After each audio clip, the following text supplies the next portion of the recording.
Beranjak ke berita lainnya, Saudara, Kapolri Jenderal Listio Sigit Prabowo menyatakan dua terduga pelaku pembunuhan warga negara Australia di Badung, Bali telah ditangkap. Kapolri Jenderal Listio Sigit bilang salah satu pelaku penembakan warga negara Australia ditangkap di Jakarta, sementara satu pelaku lainnya ditangkap saat perjalanan ke luar negeri. Menurut Kapolri, pengungkapan ini merupakan kerjasama Bareskrim Polri, pihak imigrasi, dan Kepolisian Federal Australia.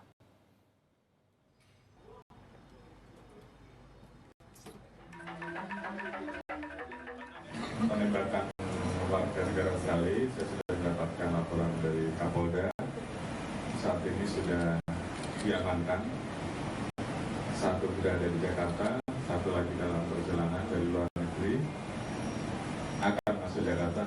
Pengungkapan ini tentunya kerjasama antara Bareskrim, di backup juga oleh imigrasi dan juga AFP. Sementara itu, keluarga korban telah mendatangi RSUP Profesor Ngurah Denpasar untuk menandatangani persetujuan otopsi terhadap korban Zivan Radmanovic yang tewas akibat ditembak. Dokter forensik RSUP Profesor Ngurah Denpasar, Dudut Rustiadi, bilang rencananya otopsi akan dilakukan pada Kamis 19 Juni 2025 mendatang.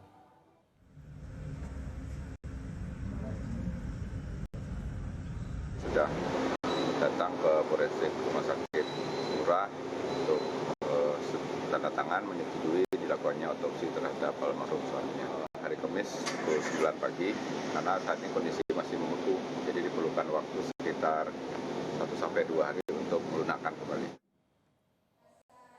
Di sisi lain, Bupati Badung Iwayan Adi Arnawe akan memasang CCTV atau kamera pemantau di seluruh daerah di Kabupaten Badung, Bali. Hal ini menjadi langkah mitigasi dan evaluasi dari peristiwa penembakan yang mengakibatkan warga negara asing asal Australia meninggal dunia. Bupati Badung juga meminta kerjasama dari seluruh organisasi keamanan desa serta perangkat desa ikut mengamankan daerahnya masing-masing dengan berpatroli dan mengenal siapa saja yang memasuki wilayah desanya. Memang sangat disayangkan ya kejadian. Tetapi tentu saya berharap kepada aparat penegak hukum dalam hal ini untuk segera mengambil langkah cepat. Langkah cepat, apakah itu kepolisian, semua komponen, kepolisian, imigrasi, terhadap yang ini memang harus kita deportasi yang kedua terhadap kepada aparat penegak hukum juga agar segera mengambil langkah cepat untuk melakukan law enforcement kepada yang melakukan penembakan. Lebih jelasnya soal tindak lanjut kasus ini dan perkembangannya sudah ada jurnalis Kompas TV Nandang Astika di Bali. Nandang, sebenarnya motif kedua pelaku melakukan penembakan hingga mengakibatkan satu orang tewas ini apa dan kapan rencananya otopsi dilakukan? Iya, selamat malam Radi. Jadi hingga saat ini memang polisi belum memberikan keterangan secara resmi terkait motif dari aksi penembakan yang menimpa dua warga negara Australia ini, Radi. Jadi informasi yang terbaru adalah tersangka ini sudah atau terduga tersangka ini sudah berhasil diamankan dan sedang dalam perjalanan menuju ke Bali. Dan pihak kepolisian akan menggelar konferensi pers rencananya yang akan dilaksanakan pada besok pagi. Jadi dalam pelaksanaan jumpa pers besok itu kemungkinan akan disampaikan dari pihak kepolisian mengenai motif dan lain sebagainya. Itu pun juga akan disampaikan setelah adanya pemeriksaan atau penyidikan yang dilakukan polisi terhadap terduga pelaku ini tadi.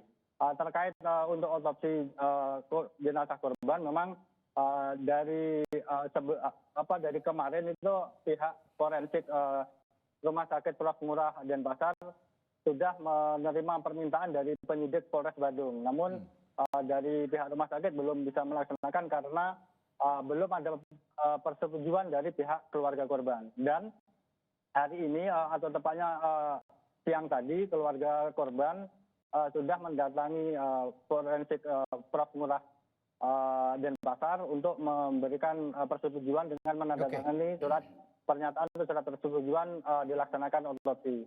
Dan rencananya otopsi akan dilakukan oleh tim dokter dari forensik Rumah Sakit Prof. Ngurah Denpasar.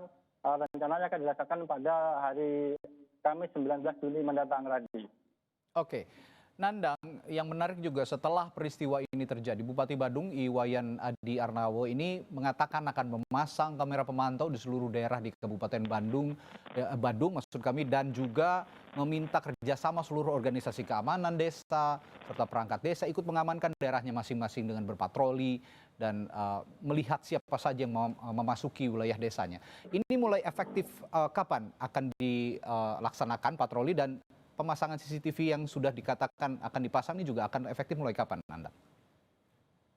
Ya, mengenai rencana pemasangan CCTV memang secara spesifiknya belum bisa disampaikan waktu secara tepatnya mulai kapan.